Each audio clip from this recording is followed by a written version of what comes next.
Bienvenue à tous. C'est sympa d'être là. On va vous faire un petit retour d'expérience sur une grosse app sur laquelle on a bossé depuis l'an dernier. C'est une app qu'on a fait en SwiftUI et on est parti vraiment pur SwiftUI.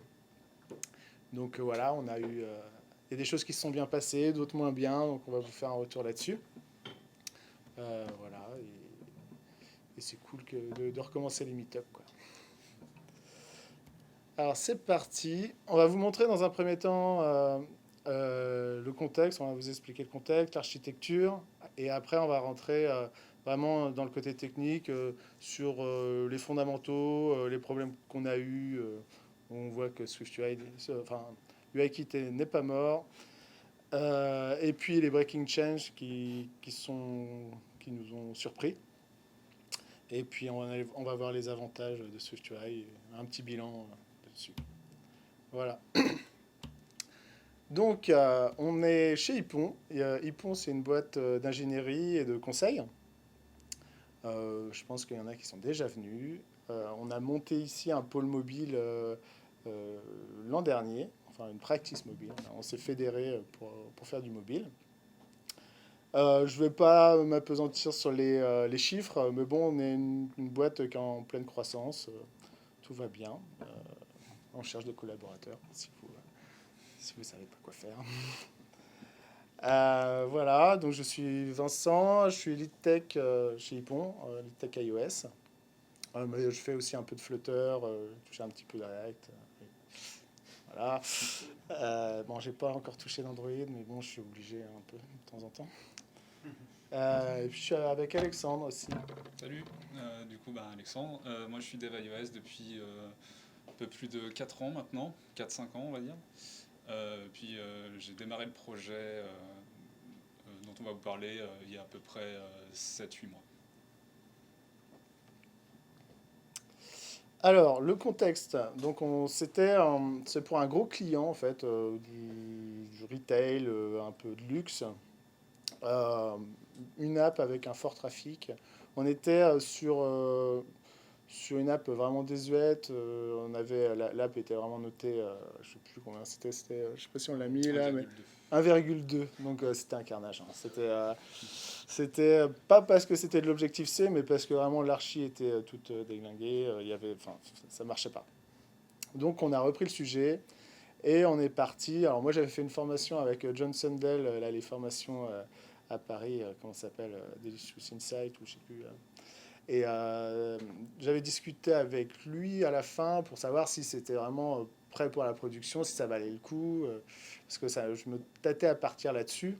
Et en fait, il m'a vraiment convaincu que de toute façon, il y a toujours une issue, même si ça se passe mal, il y a toujours moyen de le faire, et donc c'est prêt pour la production. Donc je me suis dit, bah, c'est parti, j'ai proposé ça, voilà, pour faire l'application, ça a été accepté. Et j'avais embarqué au début Martin avec moi, que vous connaissez aussi. Et on était parti là-dedans sans trop connaître Swift2I, mais en ayant fait une bonne formation. Mais c'était un projet un peu défi. Donc on va voir un peu l'architecture. Donc on a fait simple, on a essayé de faire, il n'y avait pas vraiment d'architecture de poussée en fait par Apple, donc on a fait un truc simple, on a mis des vues modèles pour nos vues pour maintenir notre état, et un système un peu en fait, de provider à la Flutter, je ne sais pas si vous connaissez Flutter, mais grosso modo on s'est beaucoup basé sur Combine pour maintenir le state, et on va voir que les providers vont publier en fait des objets que les vues vont écouter que les vues modèles vont écouter et vont transformer pour les besoins de nos vues. Et le service, c'est nos repositories pour taper sur les services. On avait du REST et du GraphQL derrière. Euh, on fait pour ce qu'on appelait les providers, ben, c'est ce que je viens de vous expliquer. Il y a on a un système de scope au niveau des providers parce qu'en fait, l'état, il peut être au niveau global de l'application ou au niveau, en fonction des vues ou des contextes dans lesquels on est. C'est-à-dire qu'un provider, cet état, il peut être éphémère comme il peut être maintenu. Voilà. Donc, nos découvertes, c'est les fondamentaux. Je vais te laisser parler des state object et observe object. Yes. Alors il y a deux grands types d'objets vraiment dans SwiftUI qu'on utilise. Ça va être ce qu'on appelle des observable objects. Donc c'est des state objects ou des observe objects. En gros, c'est typiquement votre vue modèle, ça va être un observable object parce que votre vue, elle va observer un petit peu les changements de votre vue modèle qui vont être publiés après. Et la vue va savoir quand est-ce qu'elle doit se redraw pour pouvoir afficher de nouvelles données. Le truc, c'est qu'il y a deux types d'objets à ce moment-là. Il y a des state objects et des observe objects. Et quand on ne sait pas au début ce que c'est, ben, on tâtonne un peu, on se dit c'est quoi la différence entre les deux. Et c'est quelque chose qu'on a appris au final assez tôt dans le projet. C'est qu'il y en a un qui va être persisté par votre vue. Donc c'est-à-dire que votre vue, quand elle va se redraw, elle ne va pas recréer l'objet. Par contre, l'autre, si jamais votre vue, c'est elle à qui le view model appartient, eh ben, elle risque de recréer un view model quand elle va se redraw. Donc on ne savait pas trop le contexte dans lequel utiliser quoi. Alors on s'est dit au final, on a trouvé, en gros, c'est si dans la hiérarchie de vos vues, vous avez un view model, à ce moment-là, ça doit être un state object. Si par contre c'est une vue enfant à laquelle vous fournissez un objet, à ce moment-là, vous devriez avoir un objet défini en tant que observe object. Ensuite, il y a autre chose, c'est que on a préféré faire des initialisateurs de ViewModel qui sont assez light et pas de faire des actions directement dans l'initialisateur. Typiquement, ce qu'on faisait au début, c'est qu'on avait, par exemple, on récupérait de la data directement à l'initialisation du ViewModel. Et c'est quelque chose qui peut être assez lourd, notamment dans le cas où on a des observe objects, vu que les objets sont recréés à chaque fois qu'on redraw une view, parfois. À ce moment-là, on a trouvé la solution, c'est que plutôt que de devoir faire des actions refresh, par exemple, directement dans l'initialisateur, à ce moment-là, on va plutôt dire à notre vue que quand elle apparaît, ici on a le petit point appear, à ce moment-là, on demande une action de refresh, pour alléger un petit peu tout ça. Parce que les vues sont tout le temps comparées, elles sont réunies pour être comparées, pour voir leur état. Et donc, si on met des traitements dans le init, ces traitements sont lancés à chaque fois. Donc c'est hyper. Yes. Autre chose aussi sur laquelle on a eu des petits soucis, c'est qu'on ne peut pas définir dans des protocoles des property wrappers. Les property wrappers, là, c'est ce qui se définit avec les petites annotations, par exemple le add published. On ne peut pas définir ça dans un protocole. Le compilateur va nous donner une erreur parce qu'il ne voudra pas. Donc du coup, il a fallu trouver une solution de contournement. Et la solution de contournement, du coup, c'est qu'on demande au protocole de renvoyer, par exemple là ici, un publisher. Et dans l'implémentation après de notre classe, on utilise un property wrapper et une computed variable qui va renvoyer en fait le publisher qui a été créé grâce au property wrapper. Comme ça, après, on peut avoir avec notre protocole des implémentations de mock, des données de test, des injections de dépendance qui peuvent être faites un peu plus simplement. Vincent, si tu veux poursuivre sur les environment objects. Ouais, je peux faire ça, ouais. Et il ne faut pas hésiter à nous arrêter ou poser des questions ou tout ça. Et puis après, on a pas mal de contenu, on peut peut-être essayer d'aller rapidement, je sais pas, je vais essayer de faire vite. Bon, les environment objects, c'est un système d'injection d'objets qui est intéressant sur le papier, ça marche bien.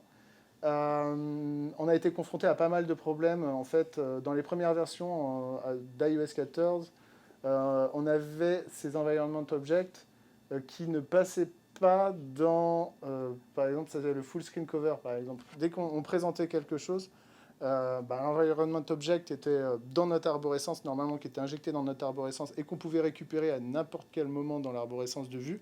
Là, on ne pouvait pas le récupérer.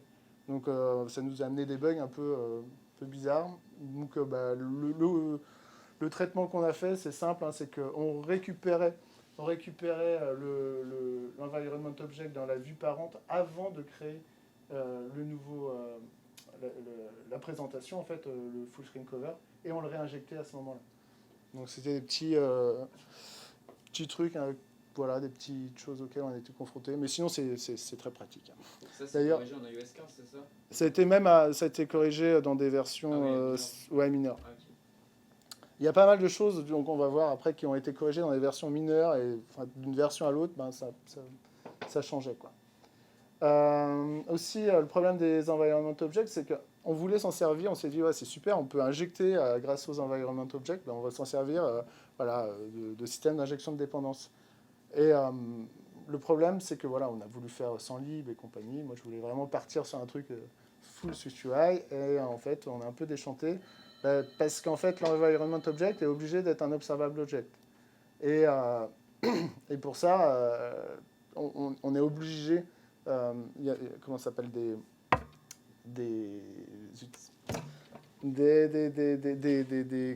contraintes génériques de type, et on est obligé en fait de les forcer, ces contraintes. Donc on est obligé en fait de passer des types, parce qu'on ne peut pas avoir un observable object pur en fait.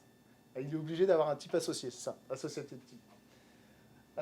Donc pour contourner ça, il y a un moyen, c'est d'injecter du coup le type associé pour récupérer son environment object. Mais le problème, c'est que du coup, la vue, elle est toujours consciente de ce dont elle a besoin, en fait. Et en fait, elle est consciente de l'implémentation directe du protocole. Alors, c'est parce qu'on veut dans l'injection de dépendance, on veut que l'injection soit faite qu'au démarrage de l'application. Comme ça, on peut passer ce qu'on veut à l'application et changer nos vues comme on veut, et il n'y a pas de souci. Donc du coup, on a fait un système pour contourner ça, c'est qu'on s'est servi d'un observable object qui lui porte la définition du protocole. C'est-à-dire que j'ai un observable object, il va avoir un provider qui a un protocole, qui est de type protocole, et comme ça, on masque l'implémentation.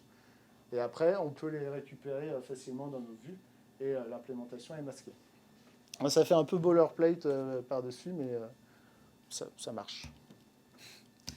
Après, ouais, découverte. Là, on s'est rendu compte que UIKit n'est pas mort. Hein. C'est pas parce qu'on a SwiftUI qu'on va se passer de UIKit. On l'a bien vu. Voilà. En fait, c'est grâce à UIKit, on a réussi à passer, à soulever, enfin, passer tous nos problèmes, tout ce qu'on a eu. On va voir qu'on est revenu vers UIKit. En fait, il y a pas mal encore d'éléments, mine de rien, qui sont utilisés par SwiftUI qui dépendent de UIKit. Et là, par exemple, on a tout ce qui est navigation bar et tab bar, que vous connaissez certainement. La navigation bar est toujours customisable grâce au UIKit et pas grâce à SwiftUI. Il n'y a pas encore vraiment de composants natifs SwiftUI pour la navigation bar. C'est encore géré par UIKit. Donc, ce qui fait que si jamais on veut customiser notre navigation bar, il faut repasser encore par des UI navigation bar.appearance, standard appearance, etc. Toutes les propriétés qui sont listées comme ça. Alors que, à la base, on pensait avoir affaire à un composant SwiftUI. Ce qui fait aussi que, dans ce genre de cas, quand on change la couleur de la navigation bar, elle change de façon globale dans toute l'appli. Donc on ne peut pas avoir un élément de l'appli qui a une navigation bar qui est d'une telle couleur et un autre élément où c'est pas de la même couleur, sans devoir changer à chaque fois le fait que toutes les navigation bars changent. Également aussi, il y a des choses on aurait bien aimé qu'elles soient là dès le départ avec SwiftUI. Je pense notamment au TextView. Les TextView, déjà, on a le même souci qu'avec les navigation bars, c'est que l'appearance, la customisation du TextView se fait grâce au UIKit, avec UI TextView.appearance, la propriété qu'on veut changer. Donc aussi, ça change l'appearance de toutes les TextView dans toute l'appli à ce moment-là. Donc une feature qu'on aurait bien aimé avoir dès le début de SwiftUI, c'est de savoir quand est-ce qu'on réceptionne le focus sur, par exemple, une TextView.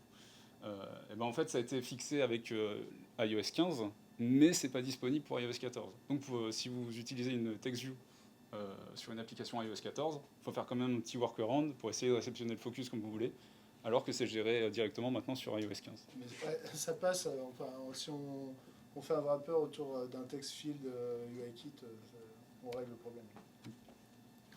Aussi, autre chose qui était quand même bien sympa avec UIKit et qui n'était pas vraiment tout de suite présent sur SwiftUI, c'est les attributed text. Donc c'est simplement les textes où on va pouvoir dire telle partie du texte c'est avec une fonte bold, telle partie du texte c'est de couleur rouge par exemple. Et en fait, ce que propose SwiftUI, par contre, lui, c'est d'additionner des blocs de texte pour faire un petit peu le texte stylisé comme vous voulez. J'additionne d'abord un texte avec une fonte régulière, puis un texte avec une fonte bold, puis un texte avec une couleur rouge, etc. Donc nous, ce qu'on a fait, c'est un petit workaround pour essayer de coller un petit peu au comportement qu'on avait avec les anciennes attributed strings. Et après, iOS est arrivé avec iOS 15 et a utilisé la possibilité de faire le a permis d'utiliser le Markdown directement avec les composants de texte pour pouvoir faire justement ce genre de composants. Ensuite, on a eu des choses qui ont changé pendant le projet, avec l'arrivée d'iOS 15. Et ça, Vincent, je vais te laisser en parler un peu plus. Ouais. Alors, on a eu une petite surprise avec l'arrivée d'iOS 15. Un truc qui est super utilisé, qu'on utilise partout dans une app de e-commerce, c'est les picker view, quoi. On va sélectionner une taille d'un vêtement, on va sélectionner, je sais pas, une quantité, enfin plein de choses comme ça. Du jour au lendemain, en fait, c'était cassé. Ça marchait plus du tout pareil. On avait un endroit où on pouvait sélectionner des choses, et puis d'un seul coup, c'est devenu un bouton, on clique dessus et ça affiche une pop-up et on choisit ce qu'on veut faire avec, ce qu'on veut sélectionner. Le problème, c'est que si on prend ce composant-là et puis qu'on l'a mis dans un autre composant, enfin bref, on a fait tout un comportement autour, ça marchait plus. Donc ça nous est arrivé avec ça et puis avec d'autres choses. Le grand principe, c'est de ne pas laisser de paramètres par défaut, quoi. Voilà, on met un padding, on écrit bien qu'on met un padding de 10, on met pas, ou de 16, je sais plus ce que c'est le padding par défaut, mais on prend une picker view, on lui met son style, on force le style, en fait. On fait ça pour tous les composants, pour pas prendre des paramètres par défaut. Parce que ça peut changer, comme quand Apple a envie, ça change. Donc ça marche pas. Voilà, il y a eu d'autres choses comme ça. Peut-être qu'on peut accélérer un peu parce que. Ouais, on va accélérer. Déjà... ouais, très vite fait. On a aussi des composants dont le fonctionnement changeait entre iOS 14 et iOS 15. Et là, par exemple, je vous ai mis un petit bout de code qui, sur iOS 15, marche très bien, mais sur iOS 14, fait une plein fini. En fait, ici, on a un groupe d'éléments où, en fonction de la style de notre vue modèle, on change un petit peu ce qu'on va afficher. Et on dit, quand la vue apparaît, on refresh la data. En fait, sur iOS 14, tout simplement, il va considérer qu'à chaque fois que l'objet change dans le groupe, il va y avoir une nouvelle apparition. Donc on va encore refresh la data, donc il va y avoir une boucle infinie. Alors que sur iOS 15, il considère que dès qu'il y a un élément du groupe qui est apparu, à ce moment-là, il n'y a plus besoin de faire le on up here, l'élément il est considéré comme étant apparu déjà une première fois. Autre chose aussi, par exemple, qu'on a des soucis, c'est que moi j'utilisais Firebase essentiellement pour avoir les rapports de crash dans mes applications. Firebase supporte très mal SwiftUI. Là on peut voir par exemple qu'on a une erreur à un fichier à la ligne 4 908 732. Voilà. Je vous rassure, il n'y a aucun fichier en prod qui a autant de lignes que ça. Par contre, les rapports de crash directement générés par Apple marchent très bien. Donc ça va être un peu surprenant au début, mais en tout cas, la solution officielle marche.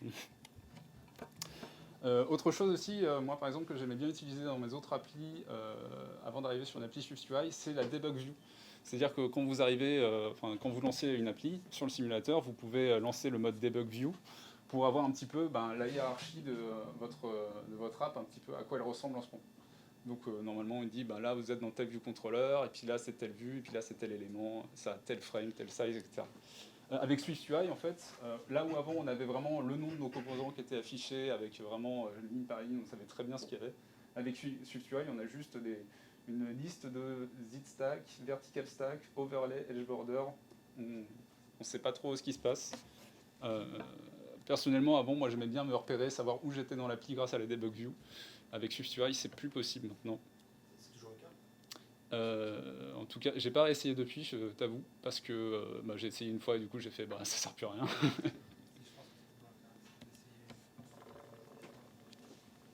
C'est toujours le cas. Mais il y a quand même des avantages, parce que c'est bien beau qu'il y ait des inconvénients, mais il y a quand même des gros avantages à SwiftUI, et ils ne sont pas négligeables. Oui, c'est vrai que là, on a vu pas mal de défauts, mais on a quand même des choses qui sont vraiment bien. Vu qu'on utilise beaucoup de programmation réactive, déjà, ça nous force à utiliser la programmation réactive. SwiftUI, on est quand même avec des publishers un peu partout. C'est vraiment bien. Ça demande un peu de monter en compétences, mais après, voilà, toutes nos vues sont tout le temps à jour. C'est réactif. On a un state qui est maintenu en continu. C'est vraiment bien. On a aussi le fait que les vues, elles sont super faciles à créer. On peut écrire une vue. Avant, je sais pas, on mettait, en UIKit, on met du temps, c'est du déclaratif, c'est de l'impératif. Tout ça, on écrit chaque champ, on est obligé de préciser pas mal de propriétés et après d'assembler tout ça. Tandis que là, vu que c'est du déclaratif, déjà, on crée la structure de la vue juste en mettant nos objets et après comment dire, on les met les uns dans les autres pour créer la structure de la vue et c'est vraiment bien. On a les vues modifieurs aussi qui nous permettent de changer les comportements très facilement. On peut généraliser, réutiliser du code, hein, c'est facile. C'est vraiment, on dit, oh là, ma vue, elle devient un petit peu trop grosse. Hop, je prends ce bloc-là, pouf, j'en fais un composant et c'est fait très, très, très vite. Euh, on peut vite avoir une UI testable rapidement, quoi. Voilà, je crois que j'ai fait le tour de ça. C'est vraiment puissant. On a les previews aussi. Bon, c'est utilisable en UIKit, mais c'est quand même beaucoup plus facile de faire du SwiftUI dessus. Tout est testable, c'est rapide. Bon, après, voilà, hein, je dis c'est rapide, mais bon, ça demande quand même une bonne machine pour que ça soit utilisable. Sur un gros projet, des fois, c'est un peu dur à utiliser. Il faut vraiment faire des packages, découper son code hein, pour pas que tout recompile à chaque fois. Et aussi, alors ça c'est vraiment bien, je te laisse en parler. D'ailleurs aussi, une petite précision sur les previews, c'est que en fait, quand on a des previews, on peut aussi directement injecter ce qu'on veut dans la preview. Donc on peut afficher plusieurs éléments avec plusieurs types de données, et histoire qu'on puisse bien voir côte à côte à quoi vont ressembler nos vues. Et ça, c'est quand même pas mal. Aussi, c'est que maintenant, vu on définit des vues directement dans le code, on a beaucoup moins de soucis avec Git, et notamment les merge conflicts. Parce qu'avant, quand on utilisait des storyboards et des xib, c'était des fichiers générés par Apple qui donnaient du XML un petit peu comme ça, auquel on regardait jamais ce que c'était le XML, on regardait juste comment était interprété le XML par Xcode, et Xcode n'arrivait jamais à interpréter un XML quand il y avait des merge conflicts. Donc là, par exemple, ça donnait ça, voilà. Quand il y avait des conflits, on ne savait pas trop ce qu'il fallait garder, ce qu'il ne fallait pas garder. Il y a des ID qui sont générés automatiquement par Apple, on ne sait pas trop, on ne veut pas y toucher. Alors qu'avec une vue où c'est nous directement dans le code qui avons défini ce qu'on veut, eh ben on sait déjà, ok, il y a ça qui a été bougé, il y a ça qu'on veut garder, ça devrait fonctionner de telle façon. C'est quand même beaucoup plus agréable de travailler comme ça. Autre chose. Toujours les PBX. Ouais. Le PBX, le fameux toujours. Aussi, avec les nouveaux outils qu'on a avec les vues, c'est qu'on a ce qu'on appelle des view modifiers, c'est-à-dire que plutôt que de devoir encapsuler des vues dans des vues dans des vues, en fait, on peut appliquer des modificateurs directement à une vue en disant, cette vue-là, je veux qu'elle soit, dans le code, cette vue-là, je veux qu'elle ait un comportement en plus, juste avec une ligne de code. Après, on peut dire, rajoute tel modificateur. Par exemple, si je veux que j'ai une vue où je veux taper une fois dessus et elle fait un truc, j'ai juste après dans le code, n'importe quelle vue, je peux lui dire, écoute, en plus, cette vue-là, tu rajoutes ce modificateur, ou quand je tape dessus, ça fait ce truc-là, et c'est bon. Et on a le système de shapes aussi, qui ressemblait un petit peu, on va dire, au UI Bézier Pass, si vous avez déjà touché à ça. Donc on a déjà des shapes prédéfinis comme les cercles, les triangles, les rectangles. Et on peut les utiliser et les assembler, c'est quand même assez bien fait. Aussi, au niveau de l'API, c'est beaucoup plus simple d'utilisation. On n'a plus tout ce qui est view lifecycle, et même dans les view controllers, le lifecycle du view controller, on n'a plus le view did load, view did appear, view will disappear. Dans les views, on n'a plus le draw, set needs display, set needs layout. Ce genre de fonction, parfois on savait quand même pas trop quand l'utiliser, à bon escient ou pas. On disait peut-être ça va marcher, on espérait. Et là, vraiment, c'est quand on publie des nouvelles données que la vue va être au courant qu'il va falloir se refresh, se redraw. Et donc, avec le data binding, on a vraiment pu à s'occuper du lifecycle de la view. Et c'est quand même très confortable. Également, il y a pas mal de composants où il n'y a plus de delegate à implémenter. Je pense notamment à... On a tous fait déjà une liste affichée en iOS avec une UI table view où il fallait définir son delegate, sa data source, qu'est-ce qu'il envoie comme cellule. Maintenant, juste, dans le code directement, on a une vue où on dit for each. Donc, pour chaque élément, afficher tel truc. C'est beaucoup plus simple d'utilisation. Et également, on a tout ce qui est système de gesture, qui est beaucoup plus simple, où avant, il fallait déclarer une gesture pour notre vue, lui définir une target, lui définir un delegate. Là, ça fonctionne comme les modificateurs dont je vous parlais tout à l'heure. Juste, on dit telle vue-là, on tape, et elle fait un truc. En conclusion, du coup, il y a quand même vachement plus de positifs que de négatifs à l'utilisation de SwiftUI. Mine de rien, on a gagné énormément de temps à utiliser SwiftUI plutôt que de rester sur UIKit. Je sais pas si tu veux en parler plus en détail. Ouais, en fait, de toute façon, enfin, dans une app comme on a fait, là, il y avait 80% des vues, on utilisait les fonctionnalités standards de SwiftUI, pas de comportement particulier ou de choses très qui sortaient du cadre. Donc là, on allait 2 fois plus vite, hein. Sur les vues, c'est vraiment incroyable, hein. C'est satisfaisant, ça va vite, c'est vraiment très agréable. Quand on arrive sur du hors cadre, donc c'est là où c'est la panique, là on se dit oh là là, mais alors comment on va faire? Et en fait, il suffit juste d'utiliser l'UIKit. On met un wrapper dessus, donc c'est quoi? C'est les view controller representable, review representable, des choses comme ça. C'est juste un wrapper par-dessus une vue UIKit. Et ça marche très bien. On l'a fait sur plusieurs sujets en fait. Et ça marche, ça tourne. Un point noir quand même, la navigation. C'est un peu déroutant au début. C'est pas... voilà, c'est un peu... Quand on vient de patterns un peu sympa pour gérer la navigation, on peut pas faire des coordinateurs, on peut pas faire des choses comme ça. Donc là, la navigation, elle est vraiment dans des vues, mais on a réussi à faire des petits workarounds en faisant des petits routeurs, enfin en faisant un routeur qui gère la navigation. Ça marche, mais on a un peu tâtonné au début, savoir comment on allait faire, et on a trouvé une solution intéressante. Voilà, et c'est lisible, c'est beaucoup moins de problèmes de conflit. On était une belle équipe quand même, on était sur le projet, on était... Je sais pas, je me souviens plus, j'avais écrit au début combien on était, mais... 8 ou 9. Ouais, 8 ou 9. Donc ça commence à faire du monde qui interagit avec les fichiers, donc on peut vite avoir des soucis pour travailler ensemble. Donc ça s'est très bien déroulé, ça s'est très bien passé. Et puis voilà, Combine, on est vu toujours à jour. Et ce qui est bien, c'est au niveau apprentissage, hein. C'était rugueux. Du coup, Martin, je sais pas si vous avez discuté avec lui, mais c'était un peu difficile au début. Ça s'était pas vraiment beaucoup démocratisé au début, on a commencé le projet. Au fur et à mesure, je vois qu'en un an déjà, enfin, les sources de données et les expériences, du coup, les retours d'expérience comme ça permettent au projet, enfin, c'est plus facile maintenant, je pense, d'onboarder sur un projet comme ça en SwiftUI. Mais au début, c'était un petit peu dur. Mais en même temps, les gens qui viennent, ce que j'ai mis, les gens qui viennent de Flutter, React ou Compose, c'est super facile, quoi. Ils peuvent lire les vues tout de suite. Les UI déclaratives, c'est vraiment bien. c'est vraiment bien. Donc, il faut aller vers SwiftUI.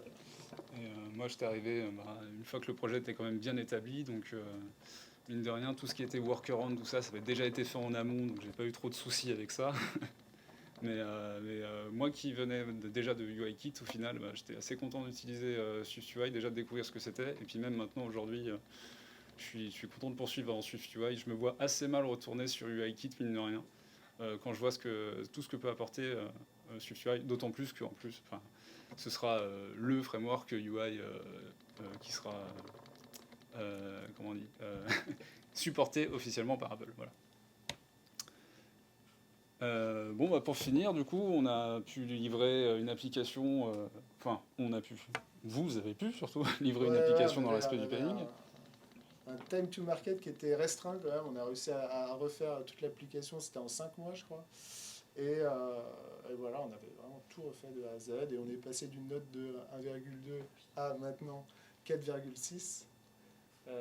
Du coup, c'est un peu la bagarre parce que sur Android, ils ont fait la même chose aussi. Donc on surveille bien les notes. Et c'est stable sur iOS. Elle fonctionne très bien sur Android. Voilà, donc, le client est très content, nous aussi, c'est super. Voilà. 1,2 à 4,6 sans RZ de la note. Sans remise à zéro. Il y a tellement de temps à se décider, finalement, on est parti sans RZ.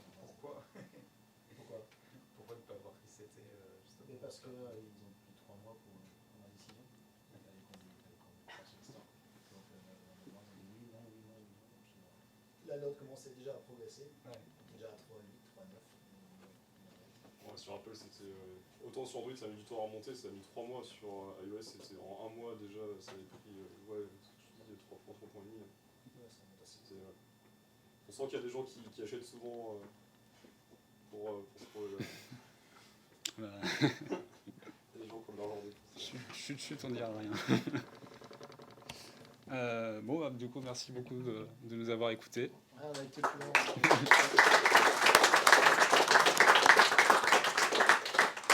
Bravo. Est-ce qu'il y a des questions?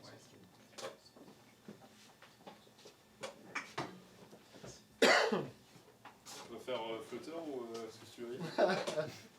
Déjà, tu vois, il y a Swift déjà, par rapport à Dart. Ouais, c'est vrai. Une question sur les previews. Donc vous les utilisiez pas mal. Est-ce que systématiquement, dès que vous faites une vue, vous avez une preview pour la prévisualiser, ou de temps en temps, c'est pas la peine? Comment vous faites par rapport à ça? On essaye En fait, on essaye de faire des previews parce qu'en plus, on voit la localisation, on voit... C'est intéressant, tu vois tout de suite s'il manque une localisation en plus. En fait, généralement, vu qu'il n'y a plus de séparation entre view et view controller qu'on avait avant, en fait, tout ce qui va être view controller, on va essayer d'en faire des previews pour un petit peu dire, voilà, ça correspond à tel écran et c'est visible. Après, quand on fait des composants, on va essayer de faire plusieurs previews avec différentes données qu'on aura injectées, histoire de montrer un petit peu à quoi ressemble le composant dans différents états. Si jamais vraiment on a des tout petits éléments, on va essayer plutôt de les intégrer quelque part dans une autre preview, que peut-être forcément faire une preview dédiée, c'est pas forcément utile. Oui. Je me demandais comment ça se passe le test avec SwiftUI. Les tests UI ou les tests Le test UI. Et ça justement, c'est un sujet qu'on n'a pas eu l'occasion d'aborder avec le projet.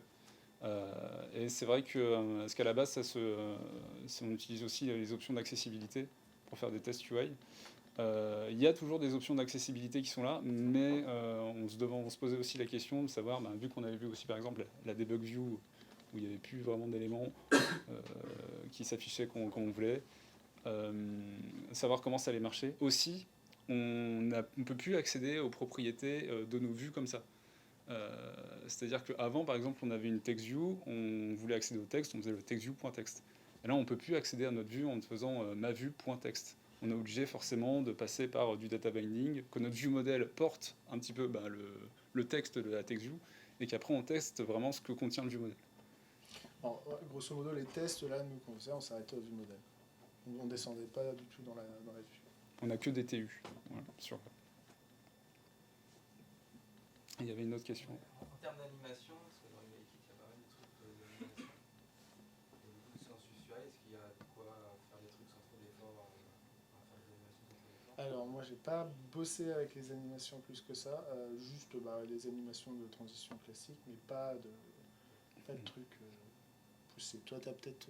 Non, des trucs alambiqués, pas vraiment, vraiment que du simple. Mais au minimum, enfin le minimum pour ce que propose l'équipe, c'est faire un truc. Ouais, après, ouais, il y a quand même de quoi faire des animations, opacité, frame qui change, ce genre de choses, offset aussi de nos vues. Ça, il y a moyen de faire des trucs quand même dessus. On n'a pas non plus poussé vraiment le chose parce qu'on n'avait pas besoin, en fait, tout simplement, dans le projet. Ouais. Si tu fais disparaître ou apparaître des vues, il y a des animations qui sont fournies de base Ouais, avec. ouais. Ouais, ouais. Il faut regarder, je crois que maintenant en plus ils ont refait les tutoriaux SwiftUI et je me demande s'il n'y a pas un gros volet d'animation. Je sais pas. Vous avez parlé de la navigation. Vous savez utiliser quel SwiftUI Ouais, on est parti. Vous n'avez pas touché les UI Kit. Non. Et vous avez fait quoi On a fait un système de routeur, un environment object qu'on injecte et que du coup les vues qui vont servir à router, à afficher d'autres vues, vous observez cet objet-là et si jamais elles doivent afficher quelque chose, elles l'affichent.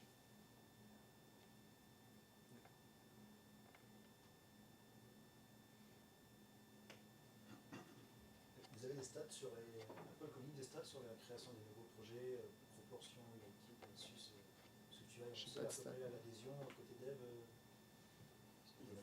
Déjà, en fait, le truc qui fait que tu peux avoir de l'adhésion, déjà, c'est les montées de version. Donc, ça devient vraiment intéressant à partir d'iOS 14. Donc, du coup, il faut regarder les boîtes qui ont commencé à bosser avec de l'iOS 14 déjà.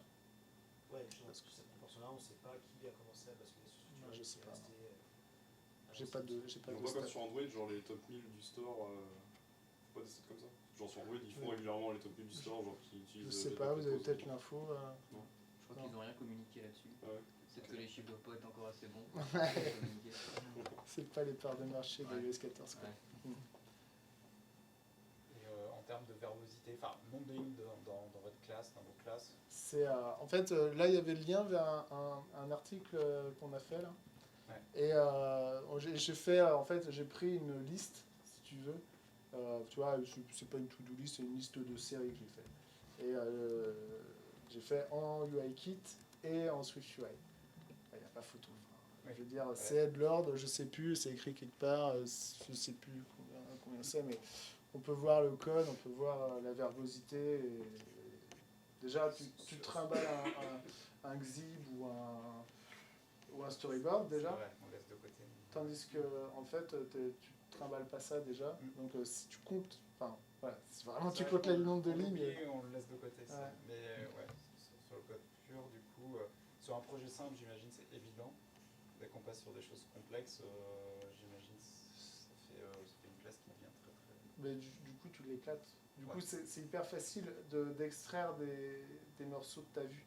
Tu peux vraiment généraliser très rapidement des Ça n'existe pas, c'est pas. C'est ça le bout de code, j'imagine. Ouais, c'est ça. Là, on a un view controller qui a une liste avec, dont on parlait tout à l'heure, le data source et le delegate, juste en dessous. Et le même code côté SwiftUI. Donc là, c'est la déclaration de notre vue. Hop, ici.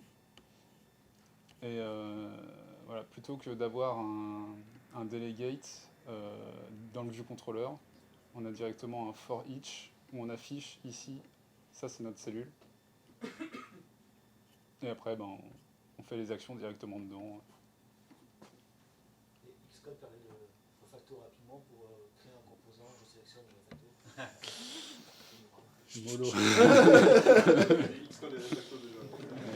Déjà, s'il crache pas, c'est bien. Alors... Attends, j'ai fait l'Android Studio aujourd'hui, j'ai des choses à dire. Et en termes de temps, enfin, je sais pas si t'as fini. Ah oui. Ouais, et en termes de temps de compilation, t'as vu un impact sur ça ou... Max. Non, j'ai pas vu. J'ai pas vu parce qu'en fait, vu qu'on n'avait pas de comparatif, il faudrait qu'on fasse un gros projet, qu'on fasse le même en face pour avoir à peu près le même. J'ai pas regardé, tu vois, en nombre de lignes de code, savoir comment ça. T'es plutôt en ressenti, mais c'est vrai que tu fais pas un portage, enfin t'avais pas peut-être l'ancien code. Vous peut-être partir comme ça. Non, et je pense que plus... Enfin, si je refais des produits comme ça, je fais vraiment des packages séparés pour vraiment avoir des compilations séparées. Parce que ça joue quand même sur le rendu dans tes previews. Parce que si tu as fait pas mal de modifs, ben, tu vas avoir quand même un temps de compilation avant d'avoir ton rendu de preview. Ok.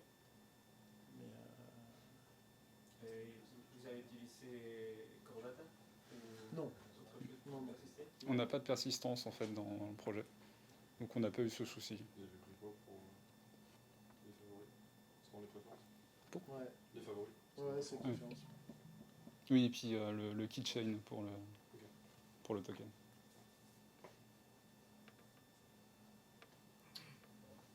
Question. Merci. Merci. Merci.